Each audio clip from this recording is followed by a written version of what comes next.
Okay, so I'm recording this, and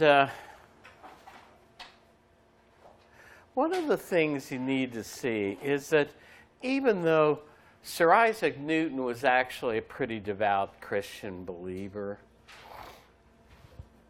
Darwin in his early days was a believer in God.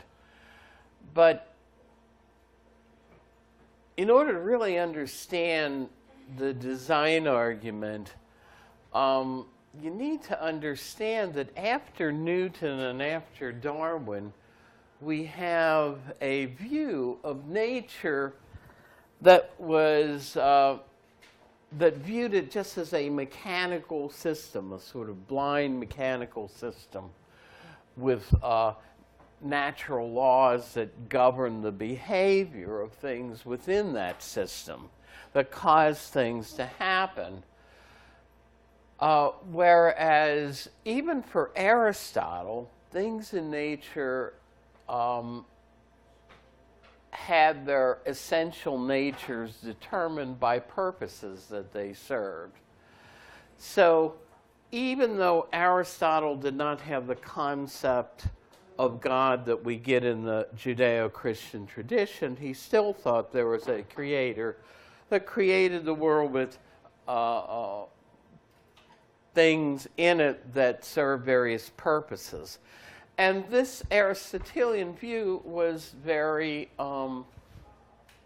amenable to traditional Christianity, which also saw the world as created by God with things in it that were created to, in God's plan, serve specific purposes. So there's a different view of nature that we have thrown at us now than these people had. So Aquinas, in his 5 ways, remember, we're not going to do any of the other 4 ways. The first 3 are versions of the cosmological argument. That is the argument that God is needed as a necessary first cause of the cosmos. It's there, it was mentioned in the video, but we just don't have the time to do everything. And I used to cover that. That's why it's there in that PowerPoint on Aquinas' 5 ways. But in the past few years, because of the prominence of intelligent design in the public discussion, I've been focusing more on the design argument than the cosmological argument. So Aquinas' 5th way, and by the way, all 5 of his ways are a posteriori. You can see the word post meaning after and based on experience, right?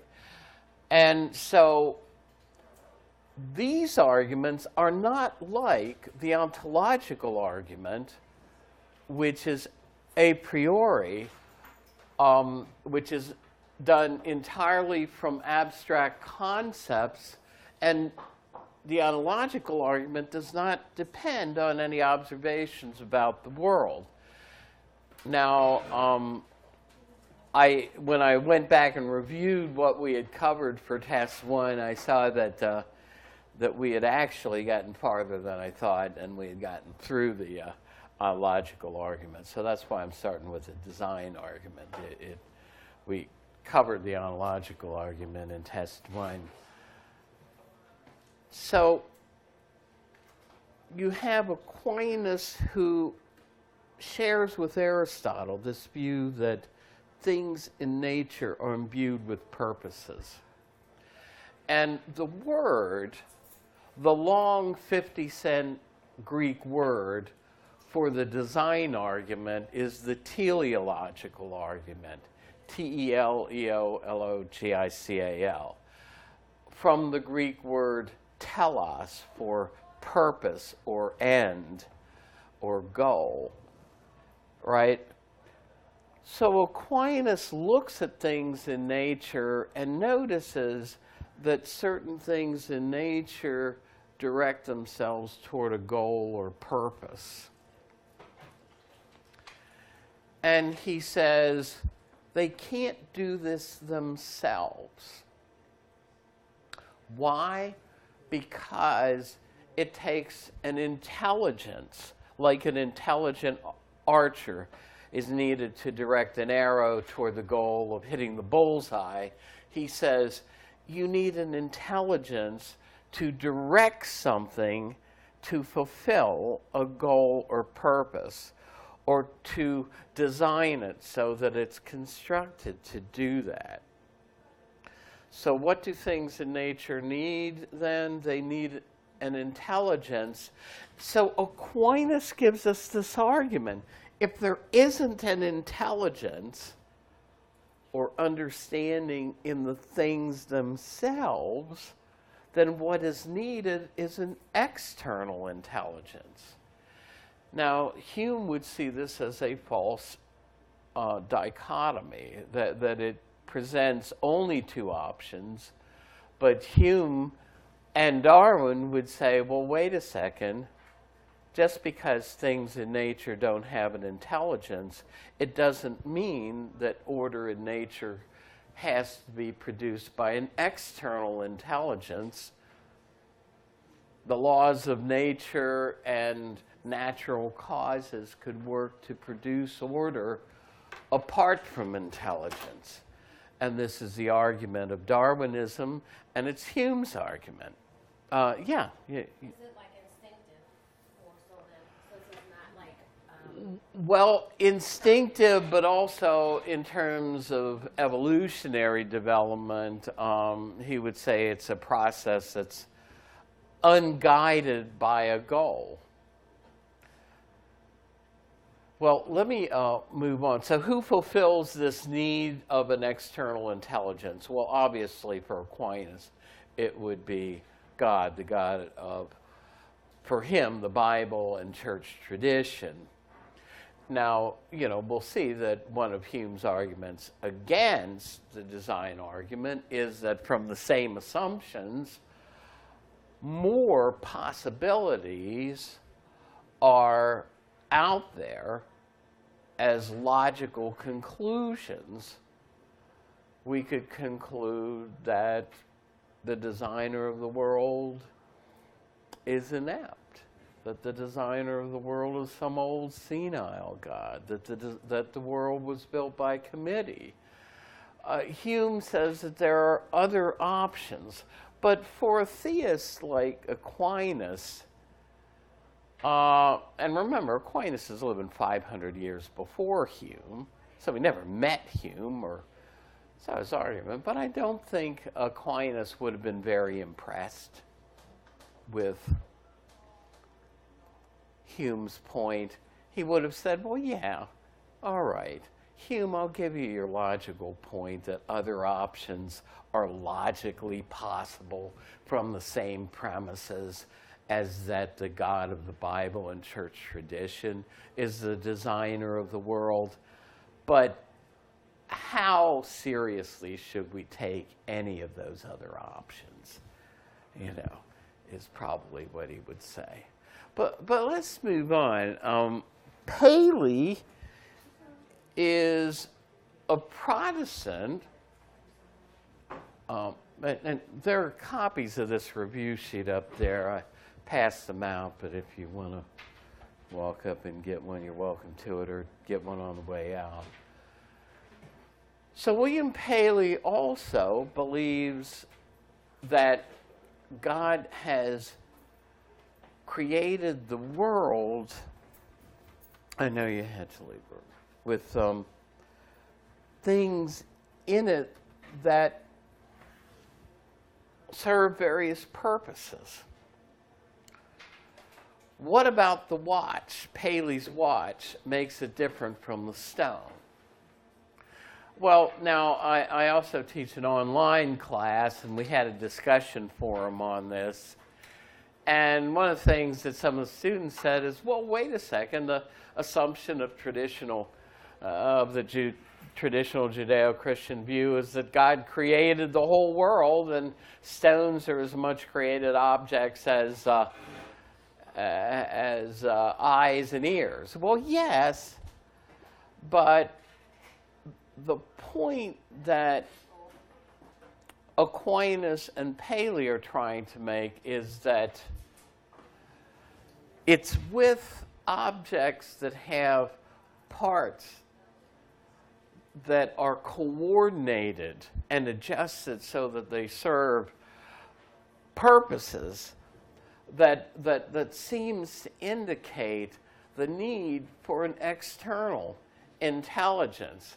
Now, I remember one time working at, yeah, go ahead. But like rocks are just as important because it keeps bodies of water in certain places. It keeps us from drowning and things like that. And it But can be what were you saying is important?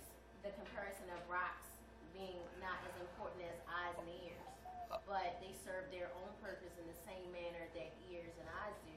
And it's just Okay, okay. Well, let's say it's not as obvious. Now, I mean, can you ever get a rock that's designed to fulfill a purpose? Yes. It happens, doesn't it? Now, you're saying generally, any rock in nature, you could say it serves some purpose if it's just holding up the ground. I remember working on a construction job in a summer job where somebody discovered what seemed to be a Stone Age axe, the head of it. In other words, it was a rock with specific indentations that were cut so that you could tell a split stick went in there to hold that, and it was shaped like an implement. But generally, he's saying we could look at something like a rock and we don't have any problem saying that natural forces came together to produce the rock. This is his point about the stone that he pitches his foot against crossing the field or the heath. Right, and I mean, as I said, you can walk across campus, right, and you look down, and maybe there are some stones or pebbles, especially you got some grass, you got some fallen twigs, and none of us would have any problem thinking that that stuff was produced there by the forces of nature as they went together. But, you know, people are dropping pens all the time, right? If you saw a ballpoint pen laying next to the tree along with twigs and rocks, you wouldn't say, well, isn't that interesting? The forces of nature in this area, you know, came together to produce some grass and some fallen twigs and tree leaves and some stones, and doggone, the forces of nature worked together to produce a ballpoint pen right in this place. We wouldn't say that, would we? And Paley says, I wouldn't say that if I found a watch in the middle of a field. And so he says, why would I have a different reaction? Because the watch obviously has parts that work together to enable it to fulfill a purpose or function. So we're going to appreciate your comment, but Paley says, I wouldn't think that natural forces in that area came together in the field to produce the watch any more than you'd say that natural forces in that area of the campus came together to produce a ballpoint pen. And he says, why? Because these things have parts that work together to enable them to fulfill various purposes. So here we get purposes built into Paley's argument. Now, what's the analogy? Now remember, an argument from analogy is not an airtight mathematical argument, what in logic we call a deductive argument. That is the case with the ontological argument. In other words, if you admit the premise is true, it would be a contradiction in that kind of an argument to deny the truth of the conclusion. But inductive arguments are probabilistic in nature, and that's the case with the design argument. The design argument is an argument from analogy. Now, not all probabilistic arguments are arguments from analogy, but all arguments from analogy are probabilistic arguments. That is, if they provide evidence for their conclusion, the most they can do is say, if the premises are true, the conclusion probably is true. It's more probable than not that the conclusion is true. So, and by the way, even though I mentioned the problem of evil, we didn't cover that, and we probably won't have time, but, you know, so don't expect questions on the problem of evil. So, to what does Cleanthes compare the universe? Well, it says it's like a big machine. After Newton, you know, we had this term, the clockwork universe, and the thought was that the whole universe was like a big machine where the planets are revolving, and all of this is determined by fixed scientific laws. And the universe has an infinite number of smaller machines. These would be the plants and the animals, the things in the world that have parts that work together to serve a purpose.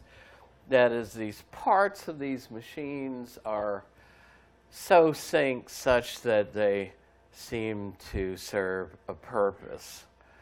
And of course, contemporary design advocates would say that that's even the case for where we are in relation to the universe as a planet.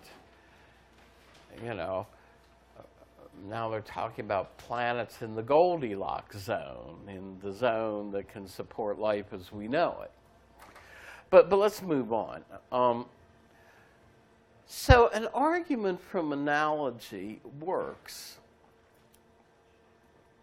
by saying, look, there are certain similarities between two things we're comparing, and we can observe these similarities. In other words, the watch and the eye both have intricate parts that work together to enable them to fulfill various functions or purposes. So an argument from analogy says there are observed similarities that we can get by simply, using our senses.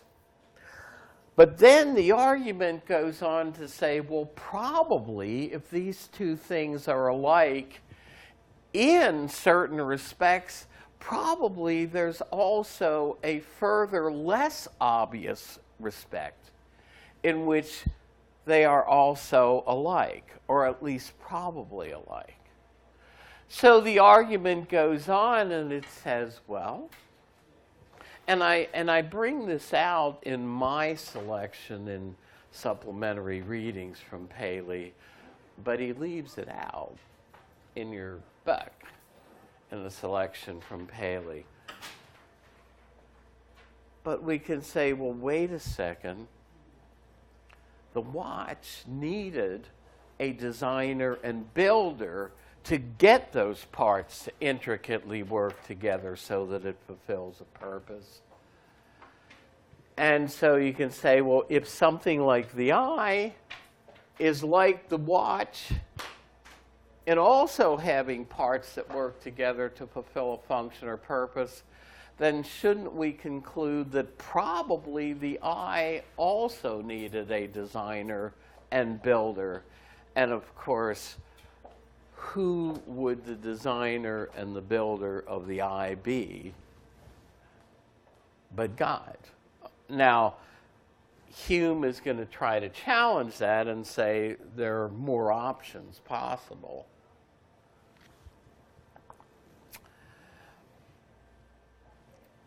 So what are we supposed to conclude from the design argument?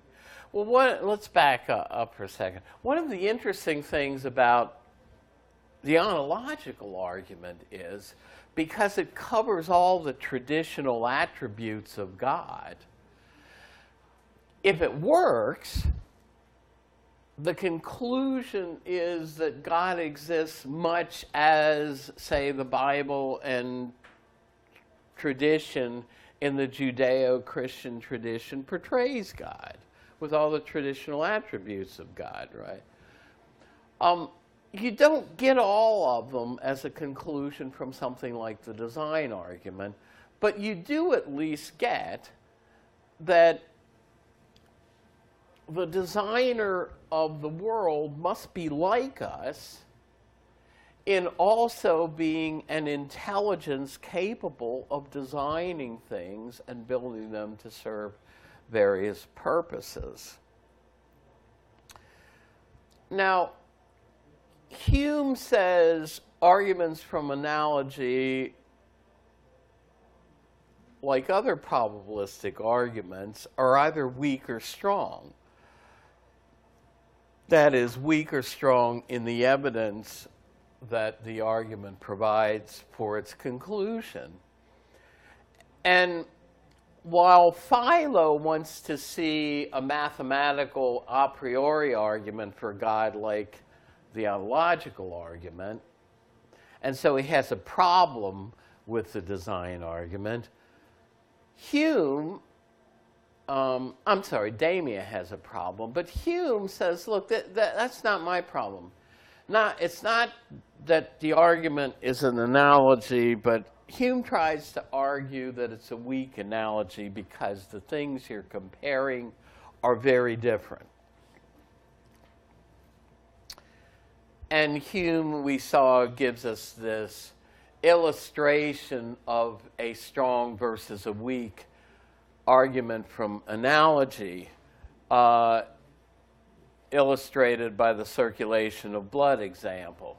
In other words, very strong argument to conclude that blood circulates in our veins from knowing how it circulates in a human, because we're all humans. We're comparing apples with apples. But he says you can even have a relatively respectable argument from analogy if you compare blood circulation in animals with that in humans.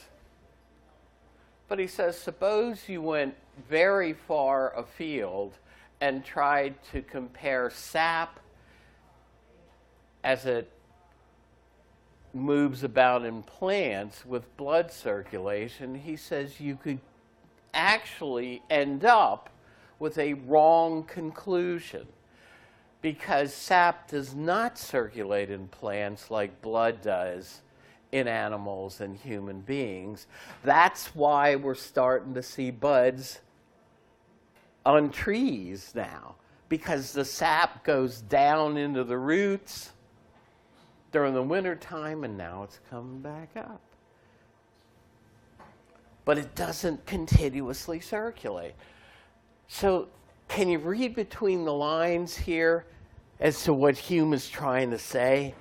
He's saying, look, if you are comparing things that are very dissimilar, might you come to not only a weak argument for a true conclusion, but might you, in fact, use it as an argument to support a false conclusion? Like that God exists, says Hume the skeptic, right? So Hume says if we're comparing manufactured items that were planned and manufactured, like a house, like a ship, and it's Paley who uses the watch. watches were around in Hume's day because it's just a few years before Paley, but that's not what Hume uses. Hume says these items are very different when compared to the universe as a whole. So he doesn't think of the universe as a big machine with parts that serve purposes. So he says it's a bad analogy. You know, here again, Philo talks about examples of design like the ear and the eye and human reproductive organs. And Hume never adequately answers that. Because, you know, I mean, something to think about. Isn't Paley's argument from analogy comparing something like a watch to something like the eye a much closer analogy? Now, so Philo's view of this analogy is that it's wrong. It's comparing apples with oranges, so to speak, comparing two very dissimilar things. And so,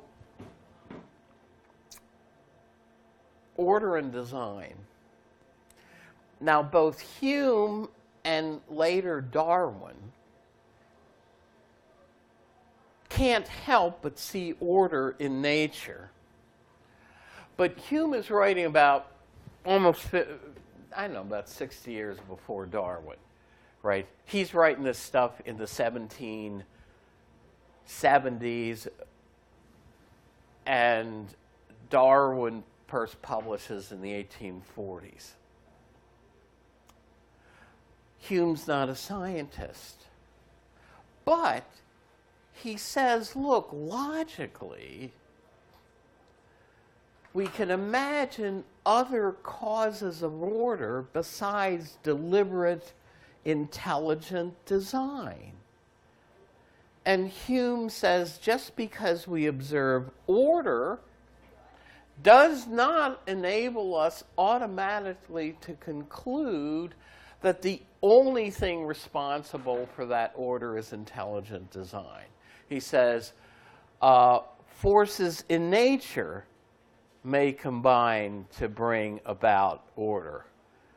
So does order always imply design? Hume would say no. Has Philo any alternative? Remember, Philo represents Hume. Philo is the skeptical philosopher in Hume's dialogues concerning natural religion. Has Philo any alternative options to design? Well, he speculates. He's not a scientist, but he speculates that there are causal forces in nature like magnetism, electricity, molecular things like heat and cold. The thing is, later, Darwin tries to fill in the blanks, right? Because Darwin's original picture of evolution was that it was not a process that was goal-directed, let alone directed toward producing us as its ultimate goal or result. Darwin's original concept of evolution is that it was a totally random natural process with no external interventions. Now, there are versions where you can bring God into the picture as taking part in evolutionary development. But Darwin's original answer was that evolution is entirely a natural process and it is entirely random and not directed at any goal, much less producing us. As Stephen Jay Gould put it, famous evolutionary scientist who passed away about 10 years ago. It's a random process, and if we ran it over again from scratch, there's no guarantee that the whole process of evolution would produce us or anything like us.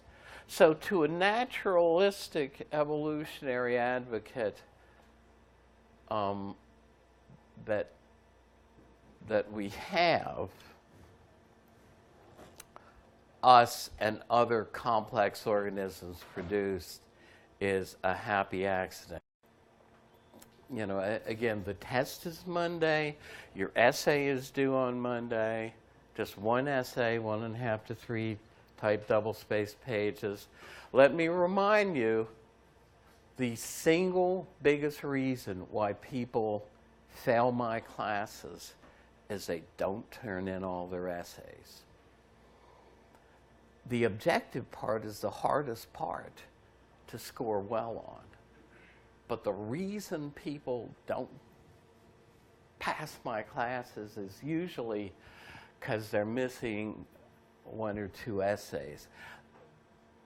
You get a 0 on a 50 or 100 point assignment. Do the math and see what that does to your semester average. You know, and so, you know, you want to get your essay in. Okay. So to go back to this, and also, since we'll be doing the objective thing on a Scantron, you know, you want to make sure that you have a Scantron Monday. Bring your own number 2 pencil. I'll have some, but that's the one way to make sure that you've got a good one, is to bring your own. So Hume says there might be other forces, natural forces, that imply design. So,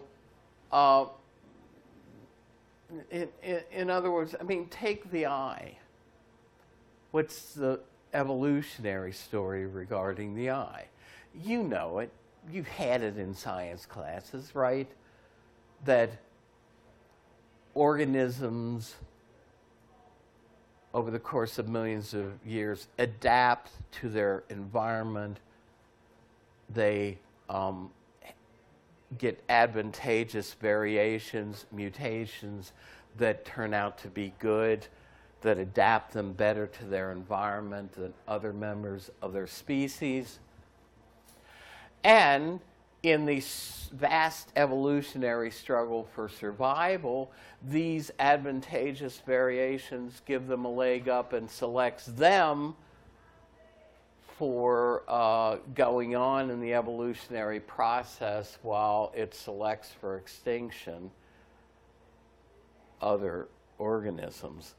And of course, the story is that regarding something like the eye, that entirely naturalistic random processes produce it over millions of years, not all at once, as we would produce a manufactured item like the ballpoint pen or Paley's watch or a house.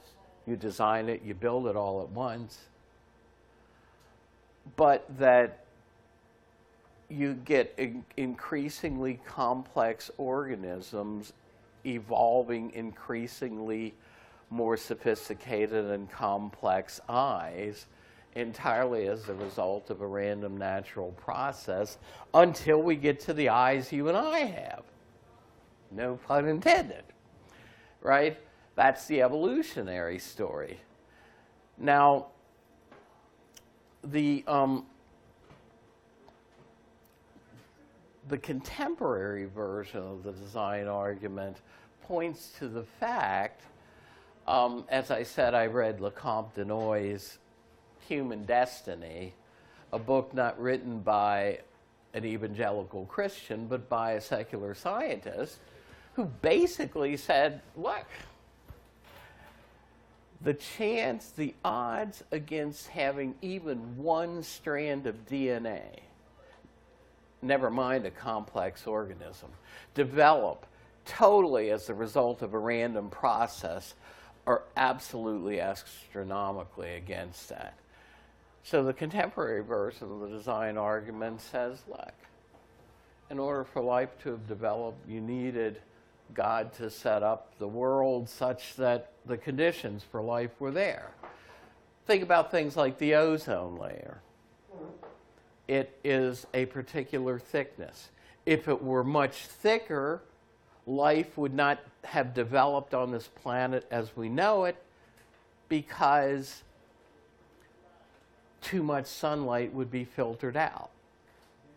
If it were thinner, significantly thinner, too much sunlight would have gotten through and life would not have developed as it is. So it's exactly the thickness it needs to be. Now, this is a chicken and egg kind of game, because you can always say, well, as an evolutionist response, well, we just happen to have it be the case that the organisms that have survived are the ones with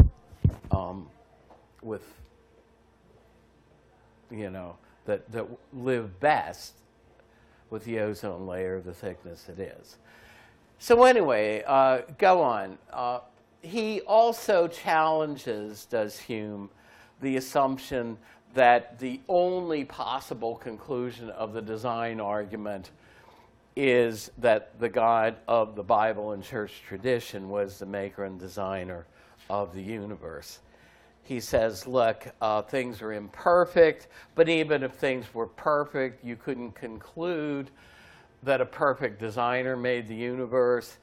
And now he throws out different logical options. It's not that Hume is arguing that it's more probable that the designer of the universe was an old senile god that can't make a world right anymore, or a young upstart god that's just learning how to make universes and botched this one, so just moved on to a different universe, or that the world was designed by committee, much like a ship or a house is built by many people.